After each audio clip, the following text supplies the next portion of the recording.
The mansion was filled with the sound of Emily Hunter's uncontrollable cries. Nannies, family members, and even her father, the billionaire Maxwell Hunter, had all tried and failed to calm her down. Yet when the new black maid, Rosa, stepped into the room, something miraculous happened. Emily's cries ceased, and an unspoken connection formed between them. In that moment, Rosa knew her life was about to change forever. Maxwell Hunter was a man who had everything money could buy: a sprawling mansion, a fleet of luxury cars, and a global business empire. Yet, despite his success, there was one thing he couldn't fix: his daughter, Emily. At just 8 years old, Emily was a whirlwind of spoiled tantrums and unrelenting cries. She had been the center of his world after the death of her mother, but Maxwell's busy schedule and emotional distance only seemed to make Emily's behavior worse. His attempts to hire the best nannies and tutors had failed miserably. The house was filled with the sound of frustrated cries, and Maxwell was desperate. He had everything except a solution to his daughter's misery. Rosa, the new maid, was an outsider to this world of wealth. A single mother of two, she had taken the job to support her family. Her presence was quiet, steady, and calm, contrasting the chaotic luxury surrounding her. When Maxwell hired her, he didn't think much of it. But when Emily's tantrums reached a fever pitch one afternoon, it was Rosa, without hesitation or fanfare, who stepped forward to try something no one else had. What happened next would change everything. Maxwell Hunter paced back and forth in the grand living room, frustration etched across his face. The golden chandeliers hung above him, their crystals catching the sunlight in an almost mocking way. The mansion, built to impress and designed for comfort, felt more like a prison today. Every few minutes, the sound of his daughter Emily's wailing broke through the air, each cry slicing through his already frayed nerves. "Why won't she stop?" he muttered under his breath, rubbing his temples. "Why can't anyone calm her down?" He glanced at the clock. It had been over 2 hours, 2 hours of failed attempts to soothe her. Emily had been upset ever since her favorite toy broke. But this wasn't just about the toy. It never was with Emily. It was about control. She was used to getting everything she wanted, and when she didn't, the tantrums came. Maxwell knew he was the reason. He had been distant, consumed by his work, unable to give her the attention she craved. Nannies had tried to comfort her, but Emily had rejected them all. She yelled at them, kicked them, and ignored their every effort. Maxwell had fired a dozen caretakers over the last year alone, each one quitting out of frustration. He was running out of options. The last thing he wanted was for his daughter to grow up bitter and entitled, but he couldn't seem to find a way to break through her walls. His gaze drifted to the hallway. Rosa, the new maid, had been quietly doing her work around the house all day. She had barely said a word since she arrived earlier that morning, but Maxwell had noticed something about her. She moved with a calmness, a steadiness that was unlike anyone else in the house. Her presence was soft yet firm, a stark contrast to the chaos surrounding them. Maxwell's mind raced. Rosa was still new, but maybe, just maybe, she could do what no one else had. Maybe she wasn't afraid of Emily's tantrums like the others were. Maybe the calmness she carried was the key to breaking through Emily's emotional walls. He hesitated for a moment. He didn't want to burden Rosa with his personal problems. After all, she was just the maid, and it wasn't her place to deal with his daughter's emotional breakdowns. But something deep within told him she might have the strength to do it. He stood there, conflicted, unsure of how to proceed. The shrill cry of Emily echoed again, louder this time. Maxwell gritted his teeth and glanced towards the stairs. He didn't have much time left to figure it out. With a deep breath, Maxwell walked over to Rosa, who was dusting the living room. Her dark skin contrasted sharply against the white walls, her movements precise and graceful. "Rosa," he said, his voice tight, would you mind trying to calm Emily down? I don't know what else to do." Rosa looked up at him, her expression unreadable. She hadn't expected to be asked, but there was something in Maxwell's eyes, a vulnerability that caught her off guard. He was a man who had it all, yet in this moment he seemed helpless. "I'll try," she said softly. Her voice, calm yet steady, gave Maxwell a small sense of hope. As she made her way toward the stairs, Maxwell watched her every move. There was a quiet determination in the way she walked, her head held high, her steps measured. It was as though she already knew what to do, something he hadn't figured out after all these years. Emily's crying intensified as Rosa reached the top of the stairs. Maxwell could hear it from where he stood, but Rosa didn't flinch. She continued up the stairs without hesitation, her pace never faltering. For the first time in hours, Maxwell felt a slight shift within himself, a glimmer of hope he hadn't realized he was holding on to. When Rosa finally entered Emily's room, the child was lying on her bed, her face buried in a pillow, muffling her sobs. She didn't even look up when Rosa entered. For a long moment there was silence, and then Maxwell heard a soft voice, barely audible from the hallway. "It's okay, Emily," Rosa said gently. "You don't need to cry. I'm here." Maxwell held his breath, unsure of what would happen next. The minutes stretched on, each second feeling like an eternity. He stood frozen, unable to move, caught between hope and doubt. The sound of Emily's crying started to subside, and then, almost imperceptibly, it stopped. Maxwell couldn't believe it. He stood still, listening, waiting. A few moments later, the door to Emily's room opened and Rosa emerged, her expression calm. She had done it. The child's tears had stopped. Emily was quiet now, no longer the wild, uncontrollable force that had driven everyone in the house to despair. Maxwell's heart skipped a beat as he realized something that he hadn't even thought possible. Rosa had succeeded where everyone else had failed. As Rosa stepped out of Emily's room, Maxwell stood frozen in the hallway, his heart still racing. The silence in the mansion was almost deafening now, a stark contrast to the chaos that had reigned only moments ago. He could hardly believe it.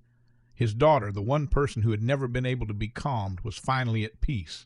But even as a sense of relief washed over him, a tension began to build within him. This was too easy, too sudden.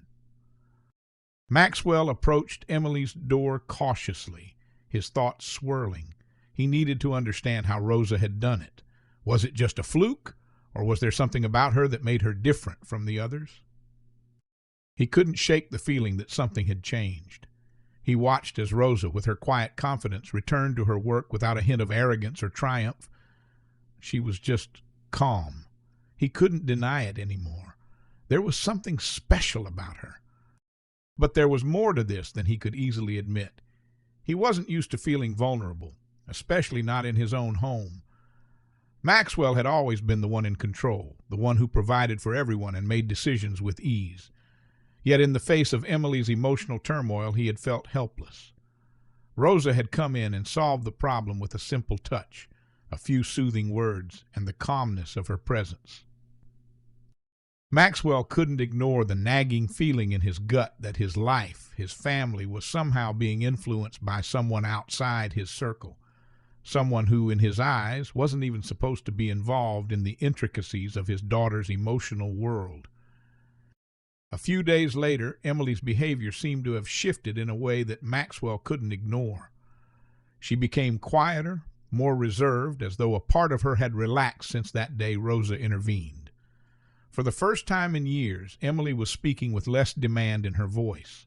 She played more with her toys than she threw them in tantrum, and her smiles seemed genuine, not forced. She was still a child, but something had shifted, a change that Maxwell couldn't quite pinpoint but was deeply grateful for. Still, a part of him felt uneasy. It was as though Emily's sudden transformation couldn't possibly be real. Could one maid, one stranger, really change the course of his daughter's life in such a short amount of time? Was it a result of Rosa's influence, or was it just another phase? The more Maxwell observed, the more he found himself questioning. Emily had started seeking Rosa out.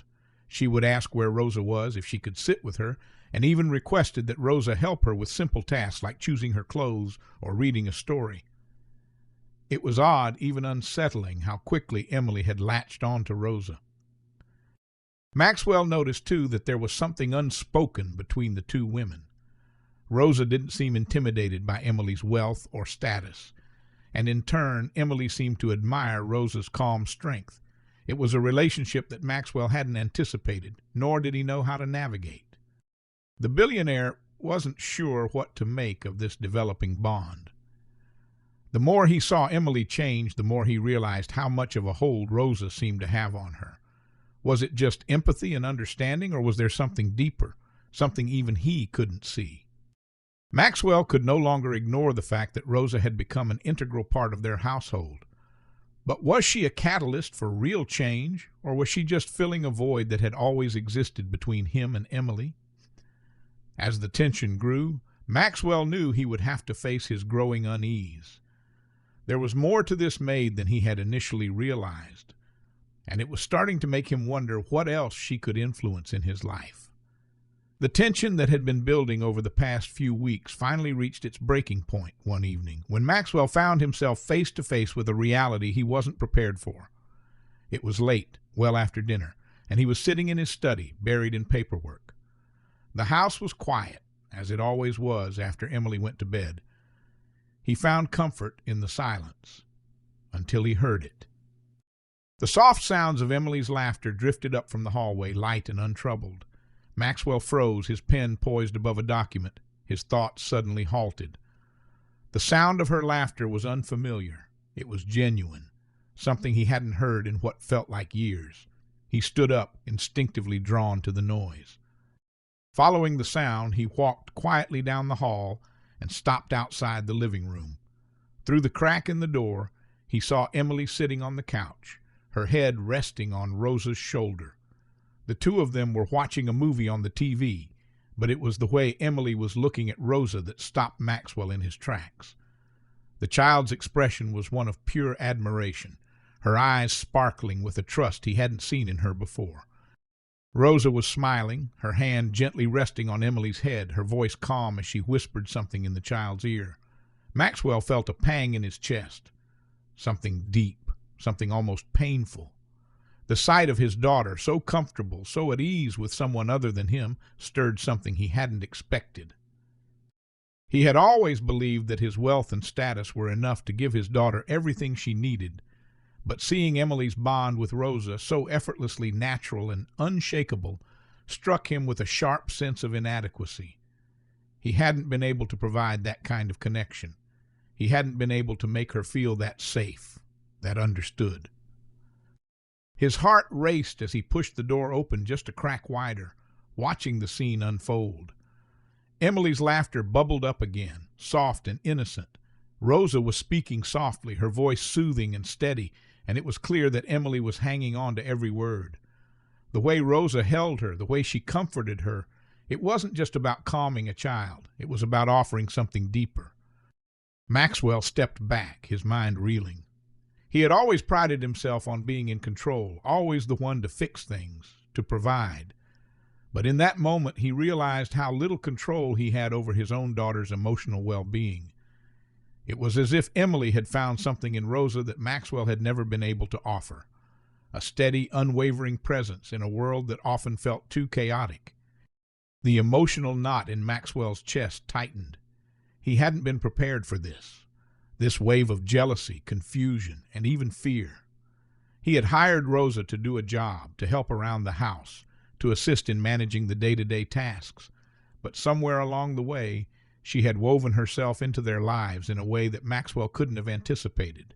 She wasn't just the maid anymore. She was a mother figure, a confidant, a calming force that his daughter had so desperately needed. Maxwell leaned against the wall, his heart heavy. A mix of anger and resentment began to churn within him. But it wasn't aimed at Rosa. No, it was aimed at himself.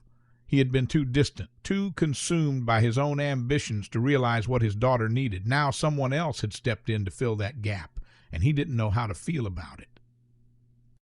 As the laughter continued to echo through the hallway, Maxwell made a decision.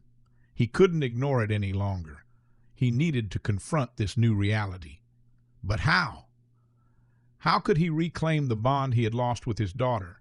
And more importantly, how could he deal with the undeniable fact that Rosa, the woman who was supposed to be just a maid, had become the person who had finally given Emily what Maxwell had failed to provide: comfort, security, and love?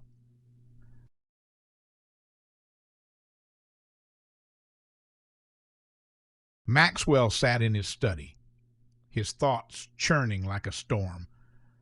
The encounter with Emily and Rosa earlier that evening had shaken him to his core. He knew that the growing bond between them couldn't be ignored. But what unsettled him more than anything was the crushing realization that he had become a spectator in his own daughter's life. His own absence, his workaholic tendencies, his inability to connect. These things had created a gap so wide that Emily had sought comfort from someone else.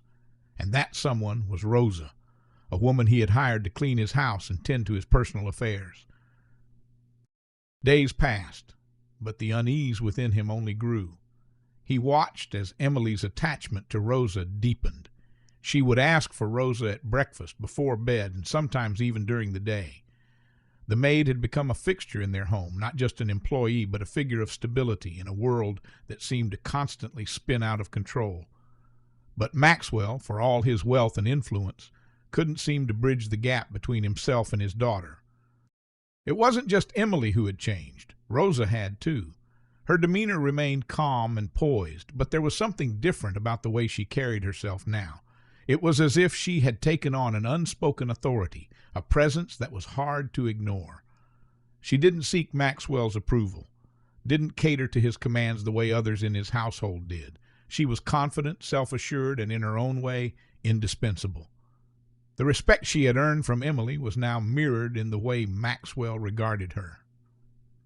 Maxwell knew that he couldn't keep going like this. He had been neglectful, dismissive even, of his daughter's emotional needs, and now someone else had filled that void. He had allowed himself to become complacent, assuming that his wealth and status could buy him everything, including his daughter's affection. But what he had forgotten was that love couldn't be purchased, nor could it be easily won by simply providing the best of everything. Late one night, after a long day of meetings, Maxwell found himself standing at the top of the staircase, looking down at the scene in the living room below. Emily and Rosa were seated on the couch, talking softly, with Emily nestled against Rosa's side. Maxwell's heart tightened as he watched them, and for the first time he felt a deep pang of regret. He was losing his daughter, not because of his wealth, but because of his neglect. And Rosa, the woman he had hired to do the most basic tasks in his home, had stepped in and done something he couldn't. She had connected with Emily in a way that Maxwell hadn't been able to. She had built a bridge where Maxwell had allowed a chasm to form. The next morning, Rosa was in the kitchen, preparing breakfast as usual. Maxwell entered, his mind made up. The knot of tension in his chest had reached its peak, and he couldn't put off the conversation any longer. He needed to talk to her, to confront the reality of what was happening in his home. "Rosa," he said, his voice stiff with tension, "can we talk?" She looked up from the stove, her expression calm as ever. "Of course, Mr. Hunter. What's on your mind?" Maxwell cleared his throat, trying to find the right words. "I need to understand what's going on. Between you and Emily. I can't deny that there's something between you two. She's taken a liking to you, and it's clear you've become someone important to her." Rosa paused, her brow furrowing slightly. She set the spatula down and faced him fully. "I'm just doing my job, Mr. Hunter. I've been here to care for Emily, to be a calming presence, that's all." Maxwell's frustration flared. "But it's more than that, isn't it? You've become her emotional anchor, the person she turns to when she's upset, when she's scared. And what about me? Where do I fit in all of this?" Rosa's eyes softened, but her voice remained steady. "You're her father, but Emily's been through a lot. She needed someone who could offer her stability, someone who wasn't just there to provide things for her, but to listen, to understand." Maxwell's chest tightened as her words hit him like a slap. "I didn't know how to be what she needed. I've failed her." Rosa's expression shifted, the softness of her gaze deepening. "You haven't failed her, Mr. Hunter. You just haven't been there the way she needed you to be. But it's not too late. You can still fix it." Maxwell's throat tightened, the weight of her words sinking in. He had been so caught up in his empire, in his need to control every aspect of his life, that he had overlooked the one thing that truly mattered, his daughter's heart. "But how?" he asked, his voice barely above a whisper. "How do I fix it?" Rosa stepped closer to him, her eyes unwavering. Start by being present. Start by showing her that you're there for her, not just financially, but emotionally. You can't buy her love, Mr. Hunter. You have to earn it. The words hit Maxwell hard, and for the first time in years, he felt the weight of responsibility settle upon him, not as a billionaire, not as a businessman, but as a father. He realized in that moment that the real turning point was no longer about his daughter's connection with Rosa. It was about his own awakening, his realization that he had a choice: to continue being a passive observer in his daughter's life, or to step up and become the father she needed. Maxwell sat in his office the next day, staring out the window at the sprawling estate below. The vastness of his property, the luxury surrounding him, had always been a symbol of his success. But today it felt empty. The weight of Rosa's words had sunk deep into his chest, and he couldn't shake the guilt gnawing at him. He had built empires, but failed to build a relationship with the one person who mattered most: his daughter, Emily. He had always thought he was a good father. He provided for her, bought her anything she could ever want, gave her every material thing imaginable. Yet as he reflected on their time together, he realized how little of himself he had truly given her. He had been a distant figure in her life, a man who only appeared when it was convenient or necessary. And now Rosa, the woman he had hired to clean his house, had filled the gap he had left wide open. The pain of realizing that he had neglected Emily for so long was overwhelming. But Rosa had given him a chance. She hadn't just connected with Emily, she had shown him what he was missing. She had demonstrated that the key to being a parent wasn't about money, power, or control. It was about being present, listening, understanding, being there when it mattered most. Maxwell knew he couldn't undo the past, but he could change the future. The question was, how? With a deep breath, he stood up from his desk and walked towards the door. He knew he had to act, now. No more waiting. No more pretending that everything was fine when it wasn't. It was time to step into his daughter's world, to show her that he could be the father she needed, not the one he thought he should be. When he entered the living room, Emily was sitting on the couch, her favorite book in her hands. She looked up at him, her expression neutral, as though she didn't expect anything to change. But Maxwell wasn't going to let this moment pass by. He couldn't afford to. "Hey, Em," he said softly, sitting down next to her. His voice was calm, steady, but filled with a sincerity that he hadn't shown her in years.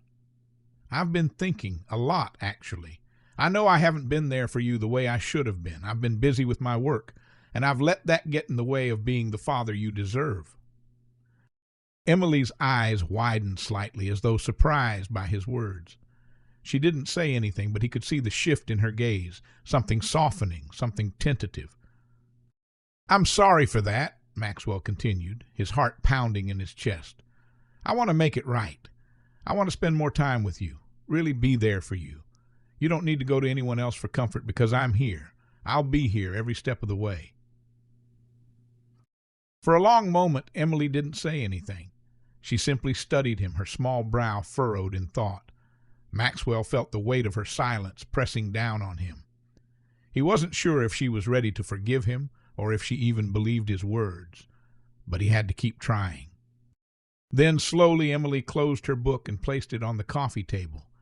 She turned toward him, her gaze softening. "I know, Dad," she said quietly. "It's just sometimes I don't know if you'll be there. Like you're always gone, always busy." Maxwell's heart clenched at her words. The realization that his absence had affected her so deeply hit him harder than he expected. "I know," he whispered, his voice breaking slightly. "And I'm sorry, but I want to be there now, Emily. I'm going to do better. We'll do things together, just the two of us. We can start fresh." Emily looked at him for a long time, and then, to Maxwell's surprise, she reached out and took his hand in hers. It was a simple gesture, but it meant everything. Her touch felt like forgiveness, like hope, like a new beginning. "Okay," she said, her voice small but sincere. "I'll give you a chance." Maxwell's chest tightened with emotion as he realized that this moment was a turning point for both of them. He wasn't just stepping up as a father, he was transforming. He was learning to be present, to prioritize the things that truly mattered. And in that moment, He knew that no amount of money, no empire, no business deal could ever compare to the joy of having his daughter's trust again. As they sat there together, Maxwell felt a shift inside himself, a deep emotional change. He wasn't just the billionaire anymore. He was Emily's father, and that was more than enough. In the days that followed, a subtle transformation took place within the Hunter household. The mansion, which had once felt so cold and distant, now carried an air of warmth, a sense of genuine connection that had been missing for so long. Maxwell made a conscious effort to be present in Emily's life. He no longer worked late into the night, burying himself in his empire. Instead, he found time to sit down with her at breakfast, to ask about her day, to listen. They started spending afternoons together, going to the park, watching movies, or simply sitting on the couch, talking about everything and nothing. For the first time in years, Maxwell felt truly connected to his daughter. There were still moments of awkwardness, moments when the weight of the years he had missed felt too much to bear. But with each passing day, those moments became fewer and fewer. Emily began to open up more, her walls slowly crumbling as she saw that her father was no longer a distant figure. He was present, he was listening, and he was showing up. The bond between father and daughter deepened in ways Maxwell never thought possible. They laughed together, shared secrets, and for the first time, Maxwell found himself teaching her not just lessons about life, but about how to love and trust again. Emily's transformation was just as profound. The spoiled child who once demanded everything now showed kindness, patience, and gratitude. She began to trust him, to confide in him, and to see him not just as a provider, but as someone who genuinely cared for her emotional well-being. Rosa's role in this change was undeniable. She had been the catalyst, the bridge that had helped both Maxwell and Emily reach a place of healing. But what Maxwell had learned was that he couldn't rely on someone else to do the work he needed to do himself. Rosa had been a guide, a steady force, but it was Maxwell who had to step up and make the decision to change. And as he did, he felt the full weight of what it meant to be a father, not just in providing material wealth, but in offering love, attention, and emotional support.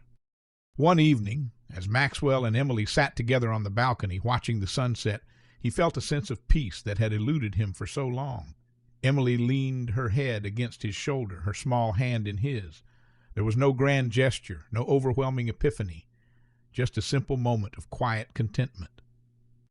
"I'm glad we're doing this, Dad," Emily whispered, her voice soft but full of sincerity.